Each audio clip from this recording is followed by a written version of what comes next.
लावा पकता रहेगा और फट पड़ेगा। नंबर 2, फैसल वाडा, आपकी सबसे बड़ी जिम्मेदारी ये है कि आप पाकिस्तान के अवाम और फौज को एक बेस पर बिठाएं। People of Pakistan and army of Pakistan लाजम मलजूम है, यूनाइटेड फ्रंट बनना चाहिए। जो भी गलतियां, कोताहियां, कमियां दोनों तरफ से हुई हैं उस पर मट्टी डाली जाए, और if you do not do this तो we will and people of Pakistan will never forgive Faisal Vawda, कि उसका हाथ पड़ता था, उसकी बात सुनी जाती थी और उन्होंने असल काम करने की बजाय और फराइज में ज्यादा दिलचस्पी दी। चलें, तैयार हो जी। बिस्मिल्लाहिर्रहमानिर्रहीम। ये बात बिल्कुल दुरुस्त है चौधरी साहब की कि इस वक्त पाकिस्तान के मसले का, पाकिस्तान की मईशत का और पाकिस्तान के हर बुरे वक्त का एक वाहिद हल यही है कि सियासी क़ुव्वतें और तमाम स्टेक होल्डर, इनमें फ़ौज भी है, अदलिया भी है, सब के सब एक पेज पर आकर एक मसले का हल निकालें।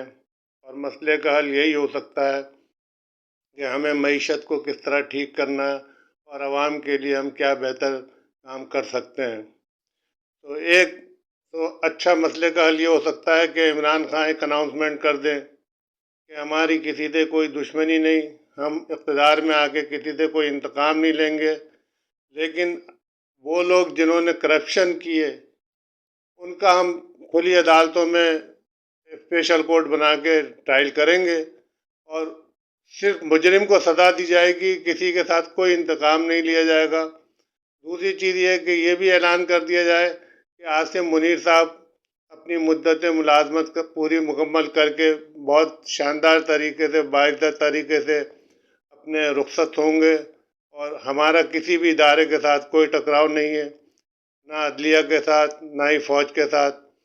और दूसरी तरफ से जनरल आसिम मुनीर साहब भी ऐलान कर दें कि जो कुछ भी 9 मई को हुआ वो एक जज्बात की राह में बहकर नौजवान लड़कों ने कर दिया, या जो भी गलत फहमियाँ पैदा हो गई उसको हम भी दूर कर देते हैं और हम मुल्क और कौम के मुफाद में पहली और आखिरी दफ़ा माफ़ कर देते हैं। लेकिन आइंदा इस किस्म की हरकतों से गुरेज किया जाए और फिर इस किस्म की आइंदा किसी भी हरकत को माफ़ नहीं किया जाएगा। ये एक बेहतरीन मसले का हल हो सकता है जिसमें दोनों तरफ की बात में वज़न होगा और एक अच्छा समझदारी का फ़ैसला होगा, जिसमें आवाम का भी नुकसान नहीं होगा, जमहूरियत का भी नुकसान नहीं होगा, इदारों का भी नुकसान नहीं होगा। क्योंकि ये हकीकत है कि इस वक्त जो मैं देख रहा हूँ माशरे के अंदर, मैं इलेक्शन से पहले भी ये कह रहा था कि मैं तो हमेशा से इस चीज़ का कायल हूँ कि इदारों को कमज़ोर बिल्कुल नहीं होना चाहिए, क्योंकि अगर इदारे कमज़ोर होंगे तो मुल्क कमज़ोर होगा। लेकिन ये भी दुरुस्त है कि इदारे अपनी पेशा वराना सलाहियत को इम्प्रूव करें, उस पर तवज्जो दें। सियासत से वो खुद भी इसलिए दूर रहें कि उनकी जो इज़्ज़त और एहतराम लोगों के जहन में है वो बिल्कुल मुख्तलिफ है। उनकी शहादतों को नज़रअंदाज नहीं किया जा सकता।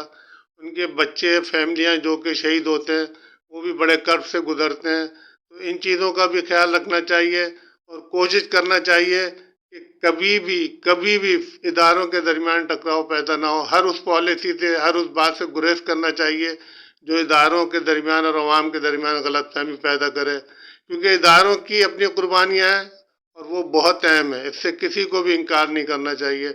और दूसरी चीज़ ये है कि जब सियासी जमातें सियासी तौर पर खुद मिल बैठ के मसले का हल करेंगी तो वो आवाम के लिए वो काम करने की कोशिश करेंगी जिससे कुछ ना कुछ फ़ायदा आवाम को पहुँचेगा ज़रूर।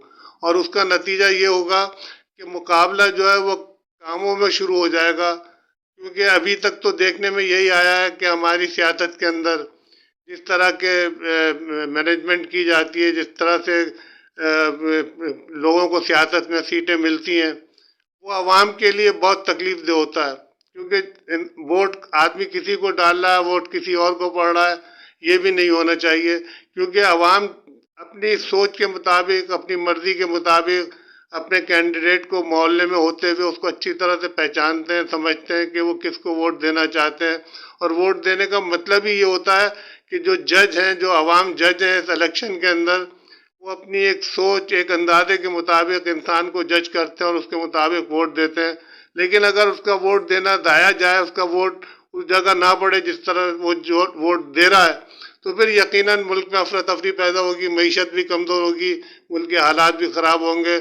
اللہ تعالیٰ ہم سب کو صحیح فیصلہ کرنے کی توفیق عطا فرمائے۔ پاکستان زندہ باد۔